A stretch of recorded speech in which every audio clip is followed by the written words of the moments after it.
seems a disappointing loss, but I guess you fought to the very end. Yeah, I thought for long periods there we showed a ton of effort and we give ourselves a chance to get the result. But ultimately a couple of lapses let us down during the game. Probably 3 or 4 times where we just missed the mark a little bit, and that, they were good enough to make us pay. So I was really proud of the effort and the fight, but obviously disappointed ultimately because we lost.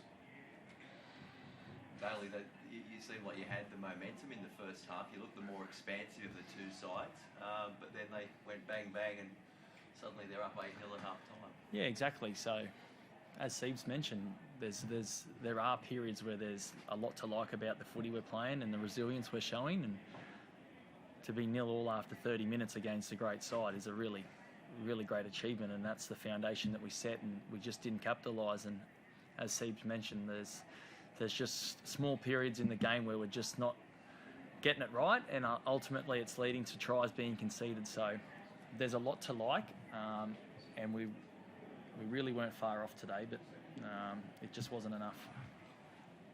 How much do those late 2 tries in the first half change your half-time position you had in the second half? No, it didn't change at all. We felt as though for the bulk of that half we were on top, and it was just tidying up a couple of things, which we spoke to, those points, but that was regardless of the 2 late tries. And we felt as though if we came out and had a 20 minutes like we did to start the game, then we'd be close enough on the scoreboard, and ultimately we were. A little bit lucky there with potentially a couple of intercepts, but we gave ourselves a chance to back into the game. As I said, just the disappointing thing is like there was a ton of effort, and then just 2 or 3 times where we made errors, they were able to capitalise on the back of that. What you guys did get on to look great? You got multiple scores and got a bit of a run on, but was it a bit concerning to go sort of 51 minutes without getting on the board?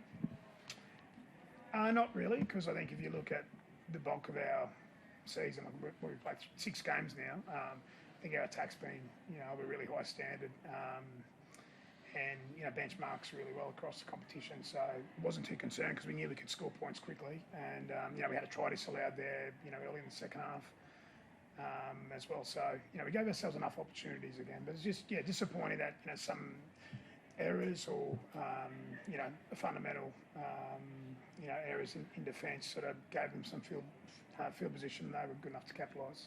And Daly, as captain, how proud were you of the boys to come back in that second half and really put a game up, and at one stage looked like you were going to get close to winning it? Yeah, for sure. I mean, that's obviously the part that we're sort of speaking about is the effort, like to continue to fight till the death and to have the ball with the last set, trying to get a try to equal it's something to be proud of, considering how long to go looked like we were dead and buried. So really proud of our effort. Like Steve said, there is definitely some great foundations there for us to build off. So if we can just sort of get our focus to a full 80-minute performance next week, I really like the direction we're going. We just obviously need to pull it together to get the win. The results are a big thing in rugby league, so we really need to work hard towards getting the win, but there's a lot there. We're not far off. And you had obviously a big travel, Sunday game into this, and then you've got to head back to the East Coast and play home Thursday. How do you manage that? Is it tricky at the moment? Not tricky for you especially, but just for any team to manage? Well, we've planned, really well for this, Lara, and I think, we knew that it was 3 games in 11 days, and so we just get on with it.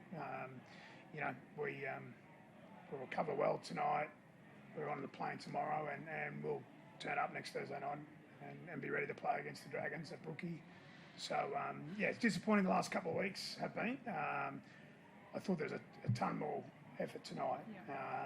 And we had a really good start winning 3 of our first 4 games, So, look, we're not a million miles away. We showed some really good things over the first 6 weeks. But, there's some areas of our game that we won't keep getting better with, and, probably cost us tonight. Sharks are a good side, aren't they? They've been top 4 the last couple of seasons for a reason. So, they made us pay a couple of times. I'm sorry if someone's asked this, but how is Hamole? Hamole seems fine, yeah. Quite a bit of discomfort. Yeah, he got a cork to his shoulder there.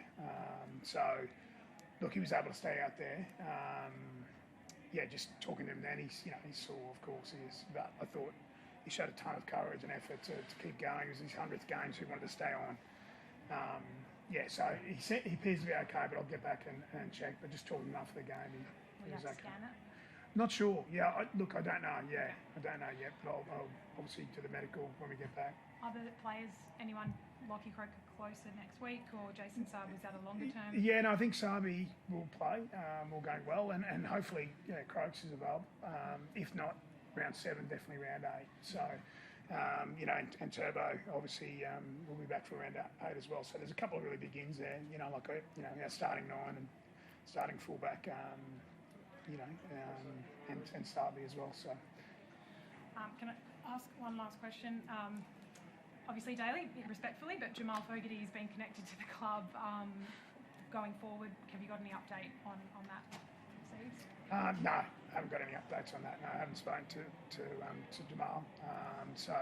Obviously, there's a lot of a lot of innuendo and stories in the media, but I haven't spoken to Jamal, and no one from our club has as yet. Well, good. Thanks, guys. Thank you. Thank you very much.